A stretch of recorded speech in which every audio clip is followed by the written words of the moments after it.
In the heart of New York, amidst the diverse and vibrant Bangladeshi community, stands a figure of respect and admiration, Dr. Wadud Bhuiyan. Known not only for his expertise as a dentist but also for his tireless work as a community organizer and philanthropist, Dr. Bhuiyan has become a symbol of dedication and service. Dr. Bhuiyan's journey began in the quiet village of Kaliganj, Gazipur. From his early days at Tejwan Polytechnic High School to his studies at Chuadanga Government College and later Yaganath College in Dhaka, his commitment to education was unwavering. Despite the simplicity of his surroundings, his ambitions were boundless, rooted in a deep desire to uplift his community. In 1977, Dr. Bhuiyan embarked on a journey that would change his life forever. Arriving in the United States to pursue a postgraduate diploma in dentistry at New York University, he entered a new world of opportunities. Yet, amidst the challenges of adapting to a foreign land, his focus remained clear: excel in his profession and give back to the community that had nurtured him.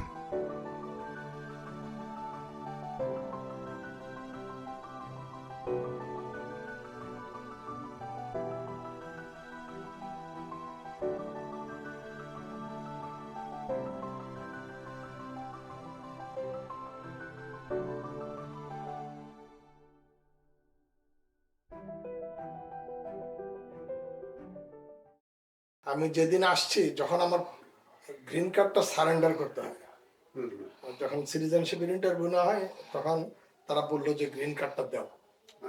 তখন আমি বললাম green card দিব, তখন দেখি কি ওটার মধ্যে 7777। আমি বললাম can I keep it all seven? I never noticed it. তারপরে you want this or a passport? Already can keep it. আমি 7777-এ বাংলাদেশ ছাড়ছি। অনেক আগে, অনেক ইতিহাস। তখন ডাক্তারদের আমেরিকা কেন বিদেশে যাওয়া নিষিদ্ধ ছিল, স্পেশাল পারমিশন নিতে হইতো, নো অবজেকশন সার্টিফিকেট। ওটা আনতে গিয়ে আমার অনেক জায়গায় গেছি, কেউ দেয় না, অনেক পয়সা চায়, সেক্রেটারিতে পয়সা চায়, এখানে পয়সা চায়। তখন ক্যাবিনেট সেক্রেটারি ছিল মোমেন খান, ডক্টর মোমেন খান, এখন বিএনপির মঈন খানের বাবা। মঈন খানের বাবা আবার আমাদের আবার বাবা বলতো যে আমাদের তোদের আত্মীয়। যাই ওনার কাছে গেলাম, ফুফা ডাক্তার, যে ফুফা আমি তো আমেরিকা যেতেছে, আমার একটা নো অবজেকশন সার্টিফিকেট। তো বেল বাজাইলো, সেকশন অফিসার আসলো, বললো যে দেখো ওই ডাক্তার আমেরিকা যাবে, ওর একটা নো অবজেকশন সার্টিফিকেট। আমার গেলাম। তারপরে সেই সেকশন অফিসার সাহেব অনেকক্ষণ কথা বলার পরে আমার আপনার তো প্রায় 25-30 হাজার টাকার মতো লাগবে। 25-30 হাজার টাকা থাকলে আমি আমেরিকা যাবো বন্ধুকে, আমি তো বাংলাদেশে ভালো থাকতাম। আমার পয়সা নেই, আমার দরকার নেই নো অবজেকশন সার্টিফিকেট। গেলাম ফিরে আবার ওই মোমান ফুফার ঘরে, কইলাম যে উনি তো 25-30 হাজার টাকা চায় নো অবজেকশন সার্টিফিকেট। তারপরে কি হইলো, তো এগুলো কিছু হবে না, তুমি এক কাজ করো, তুমি বাংলাদেশ ব্যাংকে যাও, বাংলাদেশ ব্যাংকের ডাইরেক্টর, ওরা তোমার একটা টিকিট কাটলে ফরেন কারেন্সি লাগে, ওইখানে এই লোকটার কাছে যাইবা, ওই লোকটা তোমার একটা সার্টিফিকেট লিখে দেবো, you go to a travel agency, buy ticket and just get out. তারপরে মজার কাহিনী, আমার বড় ভাই বললাম এসে এই কাহিনী। তো বড় ভাই কয় ঠিক আছে, বাংলাদেশ ব্যাংকের যে ফরেন কারেন্সি ডিপার্টমেন্টের ডাইরেক্টর অথবা কি বলে হাই অফিসিয়াল, তার সাথে আমার পরিচয় আছে। ও ভাই সবাই গেলাম। ওই লোক আবার জিয়াউর রহমান, দি দেন প্রেসিডেন্ট, মার্শাল ল অ্যাডমিনিস্ট্রেশন কি বলে, সিএমএলএ, তার ছোট ভাই, তার নাম ছিল মিজানুর রহমান। উনি বললো যে হ্যাঁ ঠিক আছে, আপনারা উনি আমার এই উঁচু এক বই, এইরকম মোটা, ওই বইয়ের মধ্যে সব কাগজপত্র উল্টাইতেছে, ডাক্তাররা বাইরে গেলে what is no objection certificate এগুলি দেখতেছে। তারপর এক জায়গায় পাইলো যে এই যে ডাক্তার, যে কোনো ডাক্তার বাইরে যেতে হলে নো অবজেকশন সার্টিফিকেট লাগবে, মেডিকেল স্টুডেন্ট অথবা মেডিকেল টেকনিশিয়ানের তার নো অবজেকশন সার্টিফিকেট লাগবে, নার্স অথবা nursing student no objection certificate লাগবে।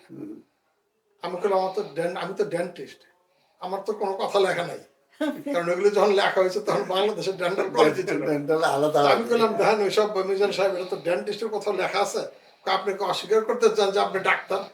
দ্যাটস ডিফারেন্ট স্টোরি, আপনার লেখা না আমার দেন, কয় আমি এটা করতে পারবো না, আমার চাকরি যাবো।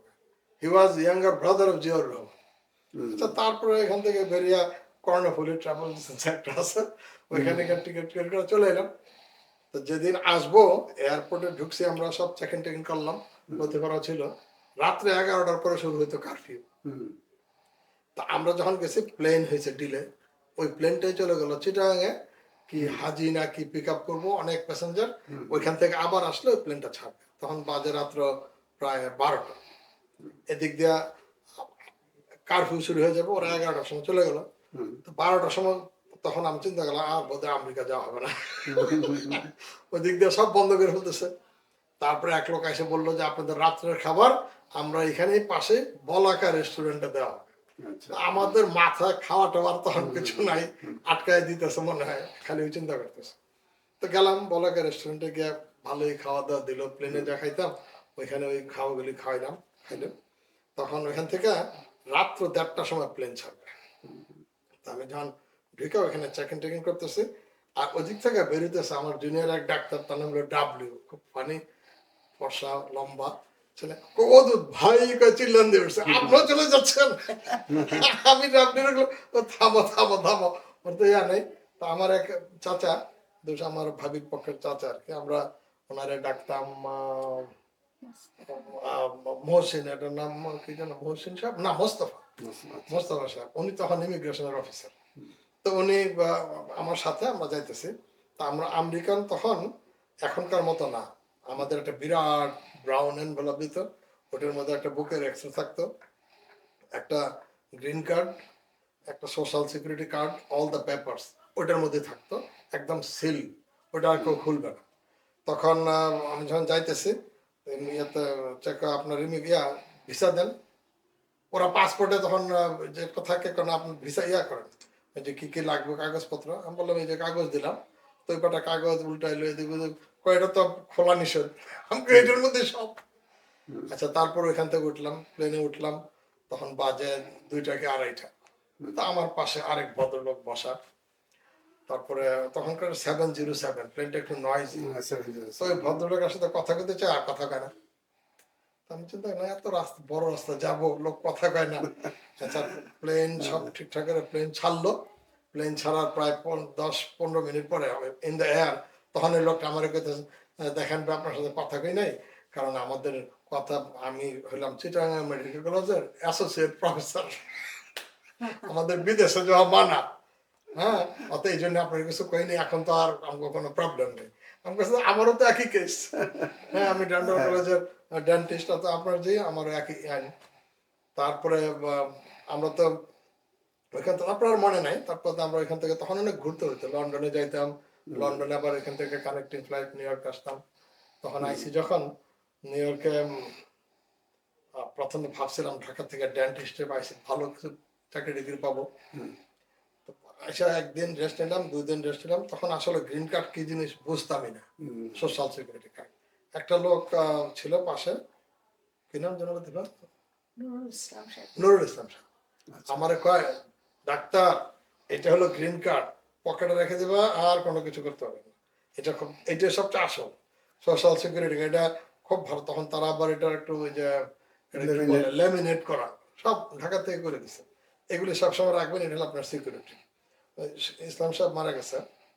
আচ্ছা তারপরে এই যে 2 দিন পরে গেলাম চাকরির, ওই সময় তো মনে করছি যে আমাদের যখন ভিসা ইন্টারভিউ নিল, তখন এখনকার মতো না, কনসাল জেনারেল নিজে ঘরের ভিতরে গিয়ে দরজা বন্ধ করে দিল, বললে যে তুমি you are lucky, you are going, you gonna be living like a king in United States. বুঝেছিল দিয়েছে, আমরাও চলে এসেছি। তো যাক চাকরিতে গিয়া বুঝলাম যে কিং কারে কয়। ওইখানে গেলাম, প্রথম দিন এজেন্সি আমার পাঠাইলো এক জায়গায়, ওইখানে ওই কাজ করতে হবে, ওই যে খুব আজে বাজে কাজ, অড জব আর কি। আমি বললাম দেখেন, I'm not going to do that. I'm a dentist. I'm a profession. I want to do something as a dental line or as a dentist. After college. Tomorrow, I'm going to send you to Columbia University. I got a good job. Then I had a habit of wearing always tie. That was in June or July. I went there for interview in Columbia University. So some guard took me in the kitchen. So my job would be a pot washer. So I saw in the kitchen there is a pot which is as deep as my height. I looked down, এটা কি? This is the job you apply. I said, I didn't apply for a pot washer.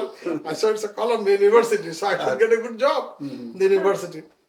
Then I said, forget it. I came home, I'm going to leave. I'm not going to stay in this country. So my friend Murad Khan Thakur, so he saw that, yes, this is going to leave. So my ticket, he took it and he sent it back to Bangladesh. So I cannot fly back because the ticket, I need to fly the ticket. So that ticket, we never got it. Somebody got it. I don't know if they made any money or not. And then we started to stay there. I got a job in Nabisco Corporation. I was working as a comptroller. I was young. I had a hair like this big. I looked like if you can show my old picture, I'm going to show you one of my pictures. And then I went there for interview. My boss, her name was Michelle Watson. It's a big 6'6" tall lady, wide as well. Oh, why do you want to come here? Because I see you are a dentist. Why don't you go to dental school? Because those are different story. I have to get a job. I want to bring my wife. She's coming within 2 months. So I have to make some money. I have to make a certificate so she can come back. I have to deposit with the embassy. And then after my first salary, I interviewed that, sent it for her. In Dhaka embassy told her, your husband makes this much money, he cannot live by himself. How can you go there to him? Because that was a very poor salary. So I told my boss, and another was Shirley Hudson. So I told her, look, Shirley, I have to get another job. So why? Because that job is not enough to bring my wife. Because the immigration department told, embassy said this is too low for 2 persons. Why I will give you a raise? You have to go to San Francisco. Dr. Mohammed Bouyan is a dentist who practices in Jamaica, New York. Dr. Bouyan specializes in the prevention, diagnosis, and treatment of diseases and conditions related to oral health and teeth. Despite living abroad for many years, he prefers to think of himself as a Bengali through and through. In his personal life, he is a father of 3 children and an ideal husband to his wife. Let's look back at Dr. Bouyan's early days.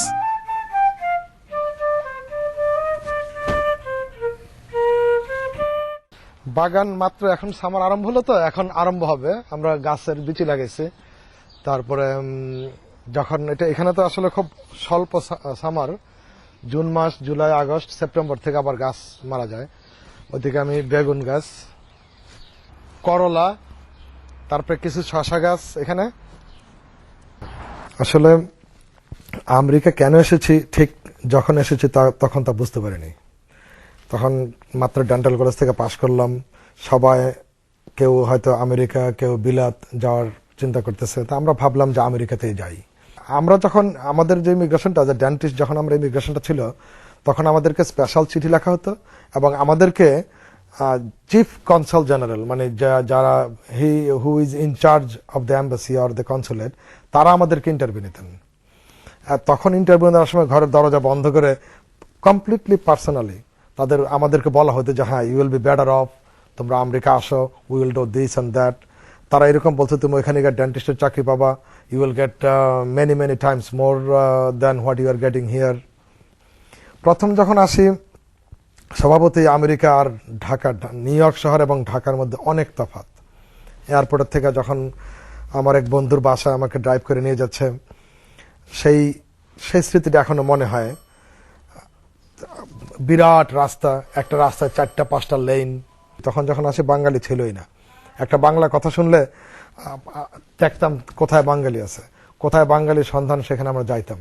Dentist, আমরা বাংলাদেশে যখন 4 বছর dental কলেজে গিয়েছিলাম, এখানে আসার পরে যেহেতু আমাদের কলেজে মাত্র 2 বছর, আর এখানে কলেজে হলো বাংলাদেশের কলেজটা হলো এখানকার হাই স্কুলের সমান। এখানে কলেজ এবং ডেন্টাল স্কুলের মাঝখানে 4টা বছর পড়তে হয়, কিন্তু আমাদের দেশে সেই 4 বছর নাই। যার জন্য আমরা আসার পরে বলে, তোমার you lack a lot of credits, তোমাদের আরো কয়েক বছর এখানে স্কুলে যেতে হবে। আমি পরীক্ষা দিলাম। পরীক্ষা দেওয়ার পরে পাশ করার পরে আমি NYU-তে 1 বছরের কন্টিনিউয়াস এডুকেশন যেগুলি বলে, তারপরে ফরেন ট্রেন্ড ডেন্টিস্ট হিসাবে আমরা 1 বছর এখানে ক্লাস করছি। তারপরে ন্যাশনাল বোর্ড 1, ন্যাশনাল বোর্ড 2, তারপরে state board of examination 3rd এবং 4th, 4টা পার্ট পরীক্ষা দিতে হয়েছে। তখন আমাদেরকে একটা সার্টিফিকেট দেওয়া হয়, সেটাকে বলা হয় doctor of dental surgery, which is equivalent to Bangladesh BDS academically. কিন্তু সেই লাইসেন্সটা না পাওয়া পর্যন্ত, মানে ডিডিএসটা না পাওয়া পর্যন্ত আমরা এখানে প্র্যাকটিস করতে পারতাম না। সভাপতি আজকের আমাদের কার্যকরী পরিষদের সভাপতি জনাব ডাক্তার ওয়াদুদ। আমি পার্সোনালি বাঙালি কমিউনিটির সাথে খুব জড়িত। আমি এখানে সোসাইটিতে জড়িত ছিলাম। আমি সোসাইটির সদস্য ছিলাম, সেক্রেটারি এবং প্রেসিডেন্ট হয়েছিলাম। তখন আমি এখানে বাংলাদেশের বিভিন্ন কালচারাল অ্যাফেয়ার্সগুলি নিয়ে আমি যাতে করে এখানে আমাদের বাচ্চারা, শুধু আমার বাচ্চারা নয়, সমস্ত বাঙালিদের ছোট ছোট বাচ্চাদের নিয়ে স্কুল করেছিলাম। সেই স্কুলে ওদের নাচ গান, বাংলা লেখা, বাংলা কথা বলা, লিখতে হয় কি করে, আমি ঢাকা থেকে নিজে অনেক বই নিয়ে আসতাম। আমার 2 মেয়ে 1 ছেলে। মেয়ে এবার গতবার গ্রাজুয়েশন করলো, এখন ইউনাইটেড নেশনে কাজ করে। কিন্তু সারাক্ষণ আমি ওই বসে বসে আমার দিন কাটে, যতক্ষণ ঘরে বসে থাকি ওই মেয়েদের কথা চিন্তা করি, আমার ছেলেদের কথা, ছেলেটার কথা। কিন্তু এখন ছোট মেয়েটা বস্টনে থাকে, তার মানে ওদেরকে আমি কোনোদিন কারো বাসায় কোনোদিন থাকতে দেইনি। এখানে আমার বোনরা আছে, আমার মা থাকে, কিন্তু আমি কোনোদিন ওরা কারো বাসায় কোনোদিন থাকে না, কাজে আমি অনেক বেশি মিস করি। তো এখন আমার মেয়েটা বড়টা বাসায়, তাই একটু অনেক শান্তি লাগে। ওরা মাঝে মাঝে ঝগড়া করে, কিন্তু ওরা বেশ, তবে এখন ওদের ফাইটটা কম হয়, কেন দূরে দূরে থাকে, এখন মনে হয় বেশি মায়া। গতকাল ছোট মেয়েটা আসলো, আমার ছেলে বলতেছে, মা আমার বোনরা বাসায় আসবে, আমার বোনরা আসতেছে। মনে হচ্ছে শ্বশুর বাড়ি থেকে আসতেছে তার বোনরা। My other friends who are not South Asians, who are basically Americans, but from other cultures, Italian, Jewish, Israeli, all different cultures, we all collaborate our culture and who we are. I mean, we basically acclimate ourselves to everything. So we have a lot of Bangladeshi friends, and 2 of my best friends are actually Bangladeshi also. Okay. But right now we never went to school together, but we're in the same grades. Okay. Yeah, and we're doing the same major, pharmacy. Anno Bandhavi, I have different types, like American, Irish, Italian. Ekhane New Hyde Park is predominantly white town. So most of my friends here are white. And our best friend Onik icha to learn, and many ekhane eshe like drag grandmother kawa and like mishti or bhat or anything, and they're very interested. Like our jerokom kapor pori, our jewelry. এগুলো খুব interesting. Yes. Bangladesh is shakti bhalo lage. But many okhane just Onegula family. I have so much family, cousins and uncles, aunts, my grandfather, and অনেক different, like যখন আমরা গ্রামে গেছিলাম নৌকা চড়ে সব cousin মিলে, yeah, it was a lot of fun, so it's really nice. And দেশে যেভাবে শুনি যে বাইরে থেকে গেলে মনে হয় তার কাছে ডলারের বস্তা আছে, তাকে ধরো, এয়ারপোর্ট থেকে গায়েব করে নিয়ে যায়। সে হয়তো দেশে কয়দিন থাকলাম, সবাই বলে তুমি যাও 1 মাস খুব ভালো থাকবা, তারপর আর ভালো থাকবা না, কারণ তুমি ওই রকম টাকা সবাইকে দিতে পারবে না। তখন এই জিনিসটা মাঝে মাঝে আমাকে ভীত করে তোলা যে গিয়ে আমি পারবো কিনা। কিন্তু আমার মনে হয় আমি যে জায়গা থেকে এসেছি, আমার গ্রামের বাড়িতে সবাই যায়, I will be well accepted, সবাই আমাকে ভালোভাবে গ্রহণ করবে এবং আমি এখানে সুন্দরভাবে থাকতে পারবো। কিন্তু কতগুলি জিনিস, যেটা হলো একটা উদাহরণ দিব, যেমন কই মাছ বাংলাদেশের খুব মজা, আমার মনে হয় সবচেয়ে সুস্বাদু মাছ কই মাছ। কিন্তু কই মাছটা খাইতে গেলে আমি যদি না জানি কি করে মাছটা খেতে হয়, মাছের ভিতরে কিন্তু কাঁটা আছে, সেই কাঁটা গলায় লাগলে আমার কই মাছ খাওয়ার মজা তো গেলই, হয়তো কয়েকদিনের খাওয়া দাওয়াই বন্ধ হয়ে গেল।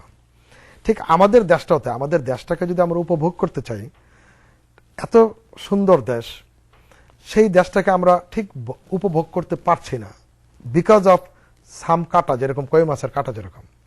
এখন তারা দেশে রাজনীতি করতেছে, ঠিক যখন তাদের স্বার্থের বাইরে জিনিসটা চলে যাচ্ছে, ঠিক তখন তাদের প্রতিপক্ষকে ঘায়াল করার জন্য আমাদের দেশটাকে ঘায়াল করে দিচ্ছে। যেরকম আমরা এখানে যখন বাইরে যাই, যখন আমার পেশেন্ট 95% আমেরিকান, মানে লোকাল, 5% বাঙালি, ইন্ডিয়ান, পাকিস্তানি কিংবা অন্যান্য দেশের আমাদের কন্টিনেন্ট থেকে আসে। ওরা যখন নিউজ পেপারের হেডলাইন কিছু থাকে তখন আমাদের বলে যে hey I saw your country, we have to be careful of your country. যেরকম কয়দিন আগে হংকং থেকে একটা পত্রিকা বেরিয়েছিল বিওয়ার অফ বাংলাদেশ। যে জিনিসটা ওরা কিন্তু বলেনি, আমাদের দেশের রাজনীতিবিদরা সাংবাদিকরা ওইখানে গিয়ে এই জিনিসটা তৈরি করা হয়েছে যাতে করে বাংলাদেশকে ছোট করে বাংলাদেশের সরকারকে অপদস্থ করার জন্য বাংলাদেশের ভাবমূর্তিকে নষ্ট করে দিচ্ছে, যেটা আমি ফিল করি। কারণ আমি হয়তো দেশে থাকি না, কিন্তু আপনারা ভাববেন না যে আপনি বিদেশে চলে গেছেন দেশের জন্য কি ভাবেন। আমরা যখন যেই মুহূর্তে দেশ ছাড়ছি সেই মুহূর্তে দেশের জন্য মায়া এবং দেশের জন্য চিন্তা একটু বেশি করি। অথবা আপনারা ভাবলেন না আপনি আমেরিকা গেছেন, আপনি ডলার কামাচ্ছেন, সুন্দর বাড়িতে থাকতেছেন, দামি গাড়ি চালাচ্ছেন, না, ঠিক ওইটা না। আমরা আপনাদের সম পরিমাণে বাংলাদেশকে ভাবি, এবং বাংলাদেশের বাইরে বাংলাদেশকে যদি কেউ আঘাত করতে চায় আমরাই প্রথম যারা ডিফেন্ড করি। তখন কেউ যদি এসে বলে যে হ্যাঁ তোমাদের দেশ তো এরকম খারাপ, বাংলাদেশে থেকে যারা স্লোগান দিচ্ছে যে বাংলাদেশকে আমরা তালিবান বানাবো, এইখানে এটা আরো বড় করে দিচ্ছে, আমাদেরকে সেটা সহ্য করতে হচ্ছে। আমরা এখানে গিয়ে আমরা সেটাকে কভার আপ করতে চাই যে না, Bangladesh is a good country, Bangladesh is not Taliban, Bangladesh is was ran by a woman prime minister, now running by a woman prime minister. So it cannot be a Taliban. Taliban doesn't want women come up front. তারা মেয়েদের ঘরের ভিতরে রাখে, কিন্তু আমাদের সমাজে মেয়েরা অনেক আগে আসে। ঢাকা ইউনিভার্সিটিতে কেন, আমি কলেজে স্কুলে দেখি মেয়েরা জিন্স টি শার্ট পরে যাচ্ছে, এটা কিন্তু তালিবানের লক্ষণ না। এটা খুবই ভালো মডারেট মুসলমান, এবং মুসলমানের কোথাও আই প্র্যাকটিস ইসলাম, এবং আমি বলতে যাব না যে আমি খুবই কঠিন মুসলমান, কিন্তু আমি মুসলমান হতে যা দরকার আমি সেগুলি চেষ্টা করি হওয়ার জন্য। কিন্তু আমি দেখি নাই কোনোদিন যে মেয়েদের একদম ঘরের ভিতরে বসে থাকতে হবে, স্কুল কলেজে তারা যেতে পারবে না, এটা ঠিক না। মেয়েদের এডুকেশন, মেয়েরা সমাজের অর্ধেক, অতএব any kind of school, any kind of job, any kind of position should be occupied half by women, and this is in Islam also. তাদেরকে ওখানে স্থান দিতে হবে। আবুর আমি বলেছিলাম, as long as you say it correctly, তারা সবই ঠিক আছে। So I shouldn't be afraid to voice my opinion because of everybody else is around me. They have the view that all Muslims are terrorists. Okay. Really, which is, you can't blame them because that my father made it clear that anything that you go through now, you cannot blame them because they've been hurt. So I understood that. But I managed to talk to people about it and the problem was solved pretty quickly.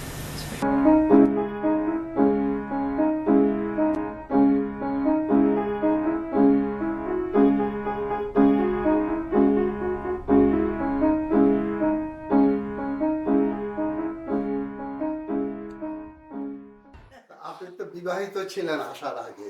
No, yes, I got married because my father, he says, if you go to United States, America গেলে বাবা ওখানে মেয়েরা তোমার ধরবে, অথবা তোমার এখান থেকে বিয়ে করে দিতে হবে। বাবা আর আমার তাওই সাহেব, আমার বড় ভাইয়ের শ্বশুর, নূর মোহাম্মদ মিয়া, very well-known teacher in Dhaka University. He established public administration in Dhaka University. So both of them went to their house. I was in Kumil at that time to one of my friends' wedding. So I called from there, and she said, তোমার বাবা এসে আমাদের বাড়িতে, আমাদের বাড়িতে হ্যাঁ, এদিক দিয়ে গিয়ে ওরা বিয়েটা ঠিক করতেছে। বাবা রাস্তা বাড়িতে ঢাকায় হকারে শাড়ি বিক্রি করে, শাড়ি কিনবেন, তো বাবা একটা শাড়ি কিনছে। তো বাবা আর তা এসব গিয়ে ওখানে ঠিকঠাক করে বিয়ে টিয়ে ঠিক করে করলো। আপনার আগে থেকে ঠিক করা ছিল? না, ওইখানে ওইটা তো অন্য কাহিনী। আগে থেকে জানতাম, এখানে কলেজে একই কলেজের ছাত্র আমাদের সাথে পড়তো, তা ওইখান থেকে একটু খাতির টাতির ছিল, বুঝে গেল। ও আবার একটু আগায় গেছে বেশি, আমি চাই না তখন বিয়ে টিয়ে করতে, যে আমেরিকা আসি একটু পয়সা টসা হোক তারপর দেশে গিয়ে বিয়ে করবো। কিন্তু ও না, বিয়ে করতে হবে, তাড়াতাড়ি বিয়ে করে আসলাম। আমরা বিয়ে করলাম মার্চ মাসের 27 তারিখ, আমি চলে আসলাম জুলাই মাসে, ও আসলো এখানে ফেব্রুয়ারিতে। যেদিন ও আসতেছে ওই দিন প্রায় 20-25 ইঞ্চি বরফ ছিল। New York was all covered. বিয়ের না, এটা বিয়ের 1 বছর পরে, এটা আমেরিকা আসার পর আমেরিকা আসার পর ওই ছবিটা, এটা 1 বছর পরে 78 এর ছবি। তখন আমার মাথায় চুল ছিল উপরে। এখন আর চুল নেই।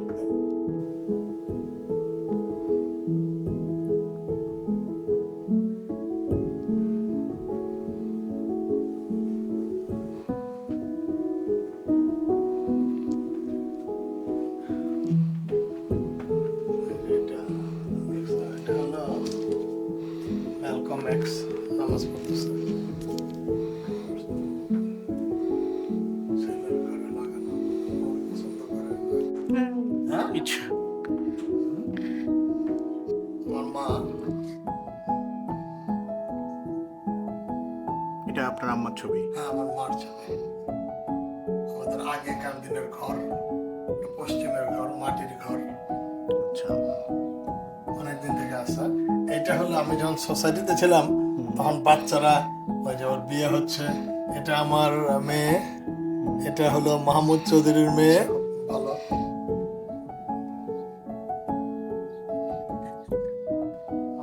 বাড়িতে আমি ইচ্ছে করে বানাইছি এরকম অনেক লাইট, হ্যাঁ, দিনের বেলা কোনো প্রচুর light প্রচুর লাইট। আর অন্ধকার করতে আমার ভালো লাগে।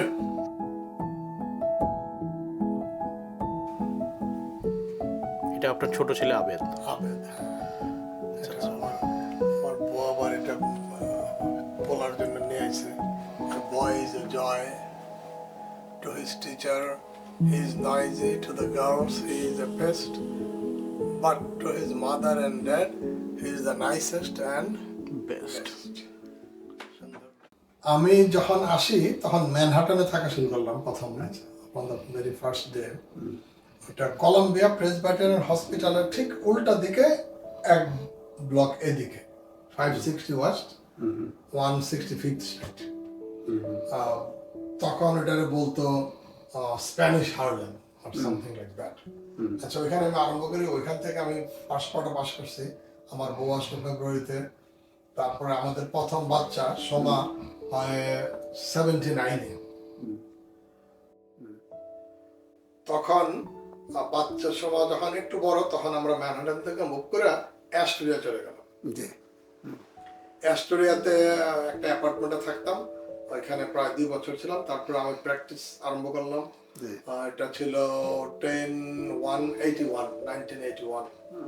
তারপর ওইখান থেকে আমি প্র্যাকটিস করার বোধ হয় 4-5 মাস কিংবা 6 মাস পর একটা বাড়ি কিনলাম এখানে, একটু বেশ বড় বাড়ি।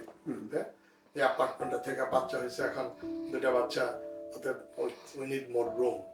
এই জন্য বাড়িতে গেলাম। প্রথম বাড়ি, অনেক কাজ করতাম অফিস থেকে আইসা, ও বাড়ির চারিদিকে অনেক কাজ, মেসনরি কাজ, এটা সেটা অনেক কিছু করতাম। আচ্ছা, যাই হোক, ওই বাড়িতে বেশি দিন ছিলাম না। বোধহয় কত, যখন ওইখানে আমার বড় মেয়ে একটা স্কুলে যেত, একটা প্রাইভেট স্কুল, কিন্তু ওইখানে স্কুল ভালো ছিল না। দুঃখের বিষয় এখনো অস্ট্রেলিয়াতে কিন্তু অত ভালো স্কুল নাই। তা আমরা চিন্তা করলাম লং আইল্যান্ডে চলে যাই। তখন সবাই লং আইল্যান্ডে মানে একটা বিরাট ব্যাপার।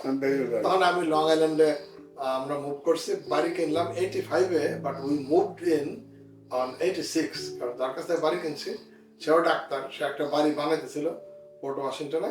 সে বলছে আই নিড 6 মান্থস। সে আমার বাড়িতে 6 মাস ভাড়া দিত। সুন্দর সিস্টেম।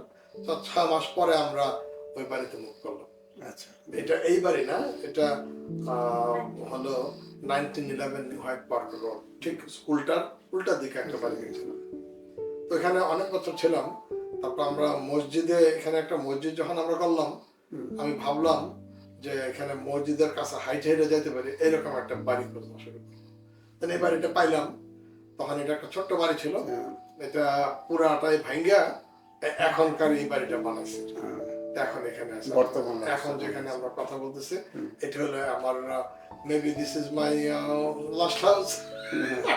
আল্লাহ আল্লাহ গড আল্লাহ আল্লাহ নোজ। আচ্ছা, মসজিদের মতো করে বানাইছে। মসজিদের প্রসঙ্গটা যখন আসলো, আপনি তো জামাইকা মুসলিম সেন্টার, যে সেই মসজিদের সাথেও সংশ্লিষ্ট ছিলেন। আমি, হ্যাঁ, জামাইকা মসজিদ যখন আরম্ভ হয়েছে, ইনফ্যাক্ট আমি যখন অ্যাস্ট্রিয়া বাড়িতে ছিলাম, তখন তারা মসজিদের যে বাড়িটা কিনতো, ওই সময় আমার কাছে গেল। আমরা I was one of them, সোজা কথা, প্রথম থেকে, ফ্রম দ্য বিগিনিং। আমি যদিও জামাইকা থাকতাম না, কিন্তু আমার কার্যকলাপে জামাইকা মসজিদের সাথে যেহেতু এত বেশি অ্যাটাচ ছিলাম, সবাই ভাবতো যে আমি জামাইকাতেই থাকি, কারণ দিনে 2-3 বার ওখানে থাকতাম, নামাজে যেতাম, সবাই ভাবতো অদূত ভাই জামাইকাতেই থাকে। তো ওখানে আমি যখন ছিলাম, যখন প্রথম বাড়িটা হলো, ফার্স্ট টাইম যখন এখন প্রেজেন্ট যে বিল্ডিংটা বানানো হয়, দে kept me as a fundraising chairman. So I was collecting fund. So all the doctors I know, I asked them to be life members, $1,000. And then alhamdulillah, it came out beautiful. Now Jamaica Muslim Center, one of the most pioneer masjid in New York area. Not only in New York, all over the United States. Only bad thing is we don't have that much land or area. So the parking problem. জায়গাটা কম হয়ে গেছে। It's a very small, it's a 50 by 100, and another addition is another 50 by 100, so it's 100 by 100. আপনি মধ্যে কয়েক পর্যায়ে ছিলেন Jamaica মুসলিম আমি ওখানে যখন the selected, I was one of the executive committee member, and then I was president also of Jamaica Muslim Center for 2 years, and alhamdulillah, I tried my best. I tried to do a lot of things, because what my slogan, I'm a Muslim, but I don't know if I'm a really truth muttaqin or not, but I thought in United States, Muslims should show that we are really smart people. So my slogan was in JMC, this is not only a masjid, it is a learning center. So you come, you learn something. We will try to teach you, and we will not follow any other masjid. Let other masjid follow us. So that was my slogan. Follow us, follow JMC. And that's what still now, most of the masjid are still following Jamaica Muslim Center. And you have in school also. Yes, Jamaica Muslim Center started, in fact, that was in 2001, we started a school, Al Mamur School. And I happened to be a chairman also after 15-16 years, and then we made it a high school. In New York State syllabus, we like a regular high school, American high school. You follow the regular syllabus. Follow the regular curriculum and syllabus of United States. I mean New York and Board of Education of New York. And alhamdulillah, we are doing very good. Our students are going to good schools. School, I mean, in Bangladesh, if I say school, they think the school. But in here, school, বলতে বোঝায় university, college, সবগুলোরই আমরা school বলি। School বলে এটা। হ্যাঁ, এটা এখানে school বলি আর কি। আমাদের বাচ্চারা ভালো ভালো স্কুলে যাচ্ছে, এজন্য খুব ভালো। আচ্ছা, এখন স্কুলটার কি পজিশন, কোন পর্যায়ে আছে, কোন ক্লাস? আমি যদিও কমিটিতে নাই, কিন্তু ভালো, school is doing very good.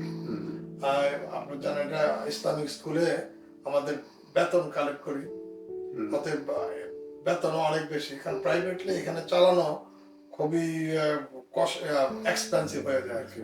কিন্তু তারপরে আমরা বাইরে থেকে কোনো হেল্প পাই না, চেষ্টা করলে কিছু কিছু হেল্প আমরা পাই, কিছু কিছু গ্র্যান্ট পাই।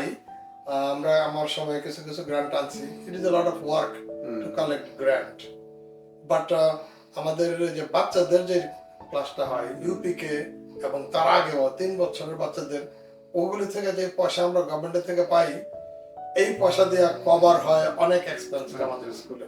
তারপরে বছরে একটা ফান্ড রেজিং করা হয় এবং কন্টিনিউয়াসলি আমরা একটা টাকা উঠাচ্ছি এবং স্কুল খুব সুন্দর চলতেছে আলহামদুলিল্লাহ।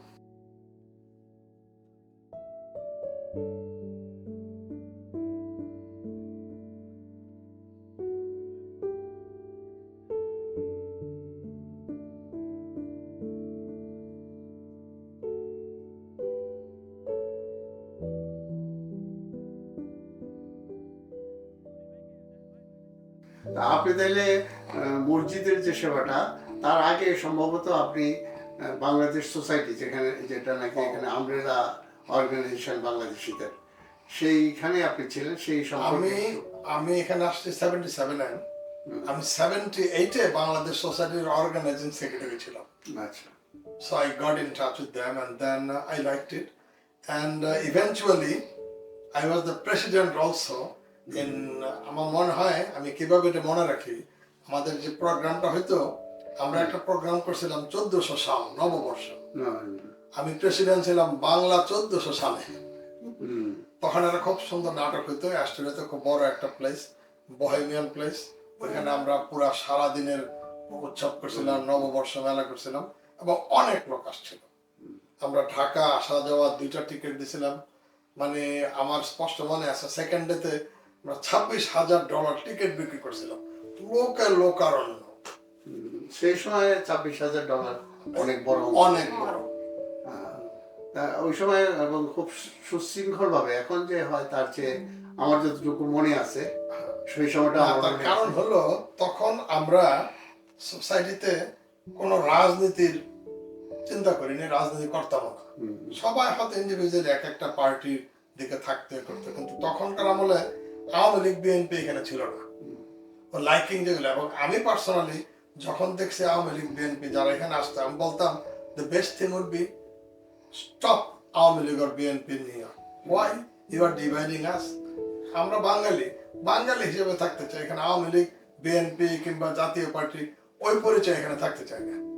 আর যদি পলিটিক্স কেউ করো, এখানে যে পলিটিক্যাল পার্টি আছে, ডেমোক্রেটিক, রিপাবলিকান, এই পার্টি করো, কিন্তু বাংলাদেশের পার্টি এখানে থেকে করলে আলটিমেট গেইনটা হবে আমাদের মধ্যে একটা মনোমালিন্য, একটা ডিভিশন হয়ে যাচ্ছে।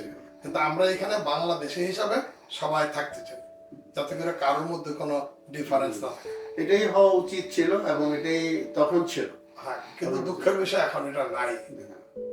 আমার মনে আছে আমি যখন সোসাইটির সেক্রেটারি ছিলাম, আমরা স্কুলে জায়গা দিতে পারতাম না, তখন স্কুল ভাড়া নিতাম, স্কুলের অডিটোরিয়াম জায়গা দিতে পারতাম না। তার কারণ আমাদের প্রোগ্রাম কোয়ালিটি ছিল এবং যারা সোসাইটিতে কাজ করতো, মানে সোসাইটির president, secretary, members, they were really dedicated. তারা এখন যেভাবে সোসাইটিতে ইলেকশন হচ্ছে, পয়সা খরচ হচ্ছে, কিন্তু আমাদের সময় ছিল উল্টা। আমরা ওইখানে সোসাইটিতে যাইতাম, আমাদের নিজের পকেটের পয়সা খরচ করে সোসাইটির অনুষ্ঠান করতাম। আজকে আমরা আপনাদের নিয়ে এসেছি বাংলাদেশের বাহিরে সর্ববৃহৎ বাংলাদেশি সংগঠন বাংলাদেশ সোসাইটি ইনক নিউ ইয়র্কের 2002 সালের নির্বাচনী অনুষ্ঠানে। It's a beautiful and wonderful gathering. It's a spectacular thing. A lot of people are asking, what is this going on? This is not November 4th yet. This is the advanced November 4th of Bangladeshi community. So I think something good will come out for the Bangladesh society. Oh no, the total voter is 9,600. In here it's about, last count was 21. In Brooklyn it was 400. So it's altogether 21. By 9 o'clock maybe it will reach up to 35. I guess, not more than that. Actually this doesn't have any effect on Bangladeshi community. It is for individuals who wants to buy the leadership. That's the main thing. But nothing to do with the community? I don't think so, because any leaders will come out. I think they're not going with the whole community. They will go for individuals. But I hope and I wish they come with the whole community and go in the mainstream. Vote দিয়েন সবাই বলে ভাই, vote দিয়েন সবাই বলে ভাই। এখন আমরা যখন সোসাইটিতে ছিলাম, আমাদের এখানে বাঙালির সংখ্যা খুব কম, হাতে গোনা না, ধরেন কয়েক হাজার। এখন সেটা লক্ষাধিক হয়েছে। কামাখ্যা মসজিদের 80% হলো বাঙালি। যদিও মসজিদে আমরা বাঙালি মসজিদ কোনো সময় বলি না, কিন্তু ওখানে যদি যান দেখবেন সব বাঙালি। আপনি বাংলায় সুন্দর কথা বলতেছেন। আর বাঙালি, আমি যখন প্রথম আসলাম তখন আমি এই ডিম, বড় বড় ডিম আর মুরগির বড় বড় রান দেখে আমার খাবার আর রুচি চলে গেল। তখন আমি টাইম স্কোয়ারের এখানে একটা দোকানে, মাছের দোকানে ছোট ছোট মাছ পাওয়া যেত। এটা বলে স্প্যারিং ফিশ আমেরিকান, আমাদের দেশে বলে মলায়া মাছ। আমি গিয়ে ওইখান থেকে মলায়া মাছ কিনে নিয়ে আসতাম। তাই না, আমরা ওই ছোট ছোট মাছ পাওয়া যায় না, ওগুলো খাইতাম। আচ্ছা, এখন ওই যে কেন কিনবো, তখন যদি যাইতাম দেখতাম একটা লোককে আমাদের দেশের মতো মনে হয়, পিছন দিক দিয়ে হাত দিয়ে দিতাম, ভাই আপনি কি Bengali? Are you from Bangladesh? He could be from Guyana, India or Sri Lanka. ওই সময় যেহেতু বাঙালি কম ছিল, আমরা একটু ওই রকম চেহারা দেখলেই মনে হতো বাঙালি খুব ভালো লাগতো, একটু উৎসাহ লাগতো। আর একটা বাঙালি হইলে আরেকটা বাঙালি, আমাদের তখন উইকেন্ডে আমরা যাইতাম একজনের বাসায়, আজকে দাওয়াত, আগামী সপ্তাহে তার বাসায় দাওয়াত। এই যে একটা আন্তরিকতা, এখন আর এটা চাইলেও কোনোদিন হবে না। আপনি কয় বাসায় যাবেন? লক্ষাধিক বাঙালি এখানে।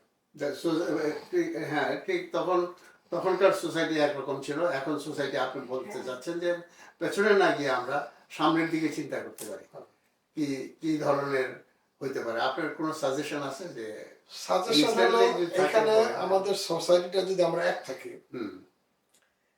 আমাদের এখানে এই বিএনপি, আওয়ামী লীগ, জাতীয় পার্টি করা বন্ধ করে দিই, দিয়া এখানকার পলিটিক্যাল পার্টিতে ঢুকি, এবং আমাদের যেটা আমাদের সাংঘাতিকভাবে দরকার এখন, এখানে কোনো কংগ্রেসে, সেনেটে, লোকাল টাউন বোর্ড এবং কাউন্সিলম্যান, যেটাকে বলে সিটি কাউন্সিল, এইসব জায়গায় টাউন কমিটি, যেটা প্রত্যেকটা জায়গায় টাউন, আমরা লং আইল্যান্ড থেকে এখানে টাউন বোর্ড বলে, টাউন হল, এইসব জায়গায় যদি আমরা ঢুকতে পারতাম, এবং আমাদের মেধা আছে, আমরা যেইভাবে বাংলাদেশি পলিটিক্স এইভাবে এখানে করি, তার 10 ভাগের 1 ভাগ সময় যদি কাটাই এইখানকার পলিটিক্সে, বিশ্বাস করেন এরা যারা এখন বর্তমান যেখানে আছে ইলেক্টেড অফিসিয়াল, আমাদের তুলনায় তারা অর্ধেকও শিক্ষিত না।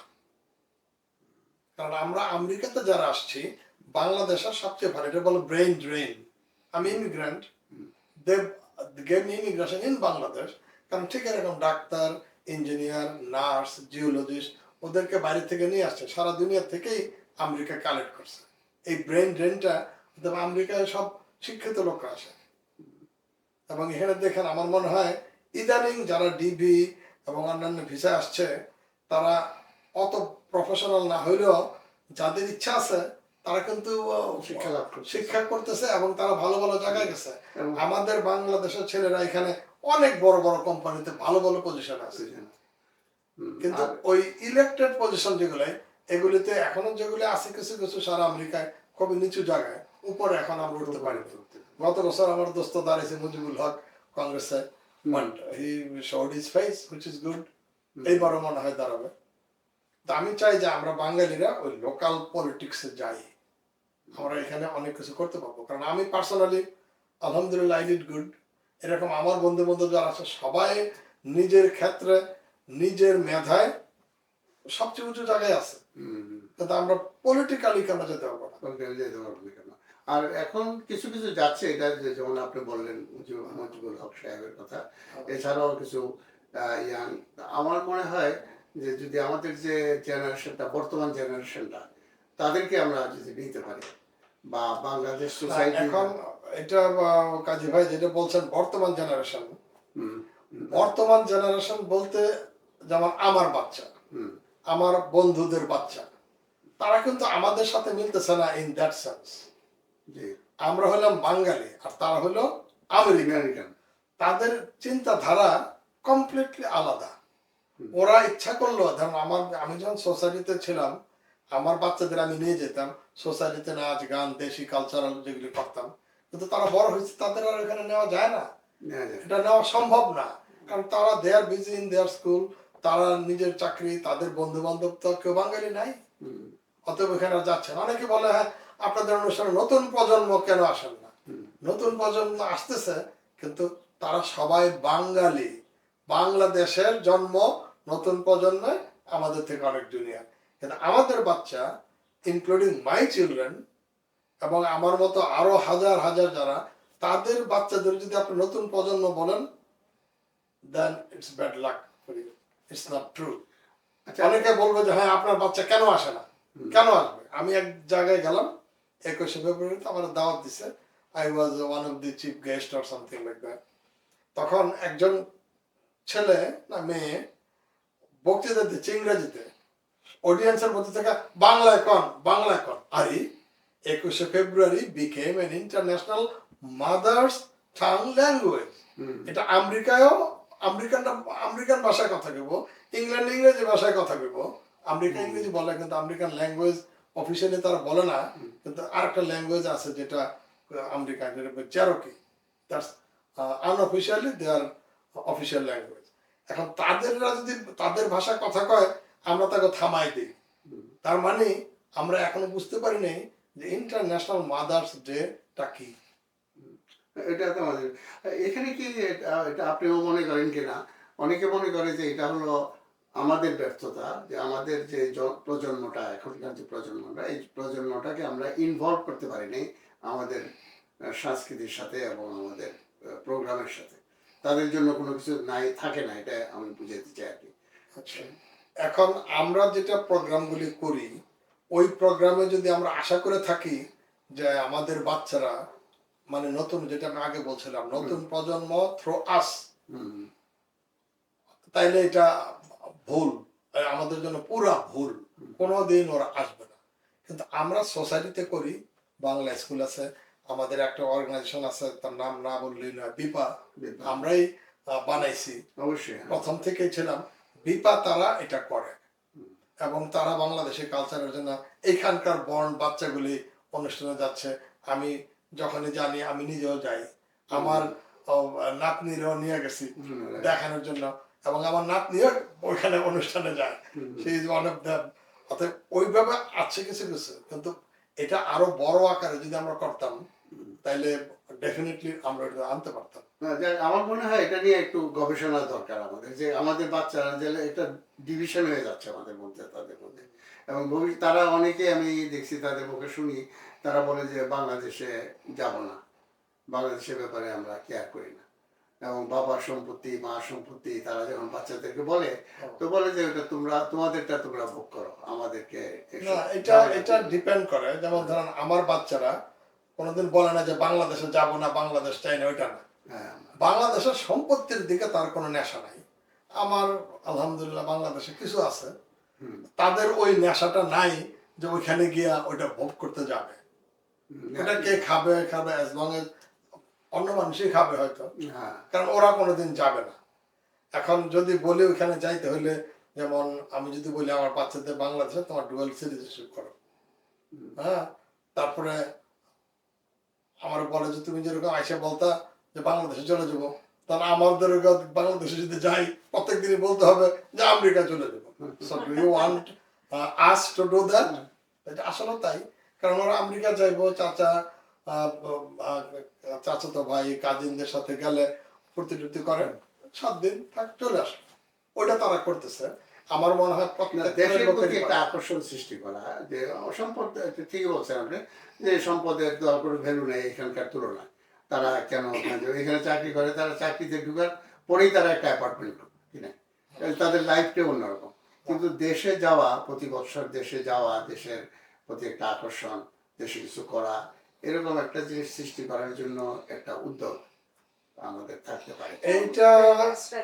এইটা আমার মনে হয় উদ্যোগ আমরা নিতে পারি, কিন্তু এটা সফলতা কতটুকু হবে I am very much doubtful in their. তার কারণ ওদের কালচারটা পুরো আলাদা।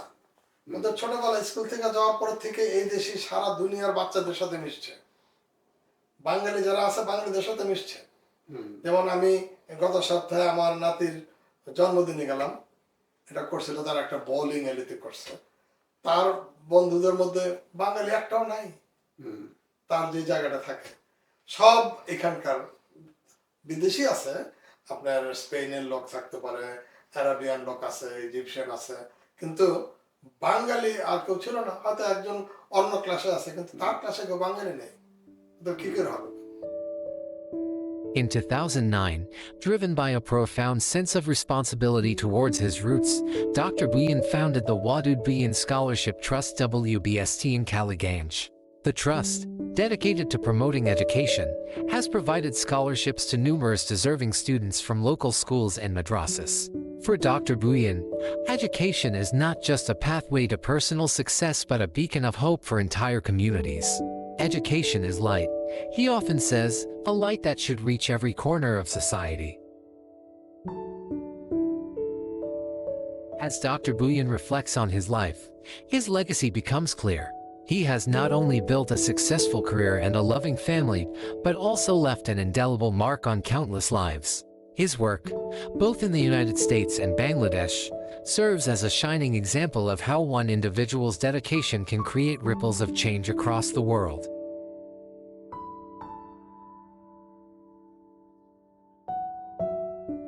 Dr. Wadud Buyan's life is a testament to the power of giving. Through the Wadud Buyan Scholarship Trust and his numerous acts of kindness, he has illuminated the paths of many. His light will continue to guide and inspire generations to come, proving that true greatness lies in service to others. ধন্যবাদ।